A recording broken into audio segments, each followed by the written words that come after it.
আমি doctor Sarwar Hossain ফুরকাই, BMOH Mohammad বাজার rural hospital. আজ বিশ্ব ম্যালেরিয়া দিবস উদযাপন হচ্ছে।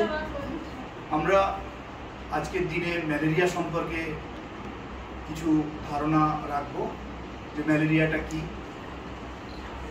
আমাদের সবার কম বেশি ধারণা আছে, তা হলেও একটা পরিপূর্ণ ধারণা দরকার, না হলে আমরা জিনিসটা পুরোটা বোধগম্য করতে পারবো না। সেই জন্য বলি যে ম্যালেরিয়া একটা জ্বর, যেটা মশাবাহিত রোগ, মশার কামড়ে হয়ে থাকে। আর ম্যালেরিয়া আমাদের প্রধানত আমরা যেটা সচরাচর দেখতে পাই দু রকমের ম্যালেরিয়া। একটা হচ্ছে ভাইভ্যাক্স ম্যালেরিয়া, একটা হচ্ছে ফ্যালসিফেরা ম্যালেরিয়া। এছাড়া আরও 3 রকমের আছে। তো আমরা প্রধানত এই দুটোর উপরে বা কখনো কখনো মানুষের এই রোগটা হয়, তো সেখানে দুটো একসঙ্গেও হতে পারে, ভাইভ্যাক্স অ্যান্ড ফ্যালসিফেরাম। আবার সিঙ্গেলভাবে যে ভাইভ্যাক্স অনলি ভাইভ্যাক্স হয়েছে কিংবা ফ্যালসিফেরাম হয়েছে। তো এই ম্যালেরিয়ার রোগটা যখন হয় তখন আমরা কি উপসর্গ দেখি, যে কী করে বুঝবো যে আমার ম্যালেরিয়া হয়েছে? না, জ্বর প্রচণ্ড হবে, মাথা ব্যথা করবে, সেই সঙ্গে কাঁপুনি দিয়ে জ্বর আসবে, কিছুক্ষণ পরে ঘাম দিয়ে জ্বরটা ছেড়ে যাবে। তখনই আপনি মনে করবেন যে আমার একটা ম্যালেরিয়া হওয়ার সম্ভাবনা থাকতে পারে। এছাড়া এর সঙ্গে ডেঙ্গুও থাকতে পারে, আরও ভাইরাল ফিভার হতে পারে। তো ম্যালেরিয়া থেকে আমাকে বাঁচতে গেলে আমাকে ম্যালেরিয়া টেস্ট করতে হবে। তো নিকটবর্তী যে আমাদের যে হসপিটাল আছে সেখানে স্বাস্থ্যকেন্দ্রে এসে আমরা ব্লাড টেস্ট করব। প্রথমে একটা blood test, rapid diagnostic test বলা হয়। খুব কম সময়ের মধ্যে সেটা টেস্ট করে আমরা জানতে পারি যে ম্যালেরিয়া হয়েছে। আর একটা মাইক্রোস্কোপের মধ্যে দিয়ে টাইপটা বোঝা যায় যে ফ্যালসিফেরা ম্যালেরিয়া কিংবা ভাইভ্যাক্স ম্যালেরিয়া, এইরকম আমরা ধরতে পারি।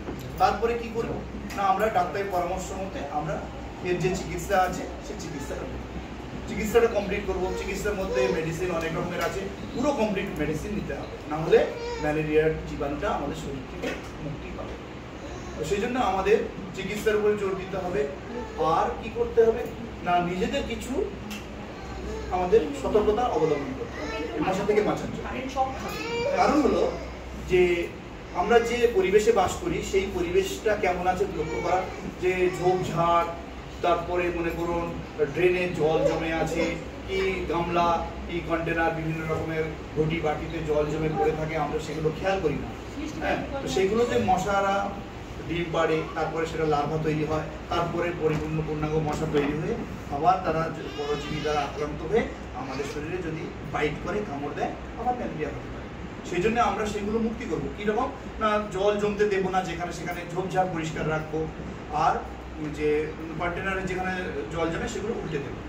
আর একটা টিভিফস বলে একটা স্প্রে আছে, সেগুলো আমরা আমাদের লোকাল পঞ্চায়েত বা বিডিও অফিসের সাহায্য নিয়ে সেগুলো স্প্রে করা, ঠিক আছে?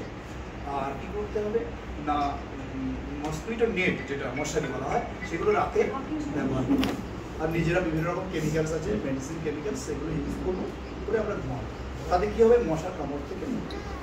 এইভাবে আমরা মশার কামড় থেকে মুক্তি পেলে ম্যালেরিয়া আমরা প্রতিরোধ করতে পারবো।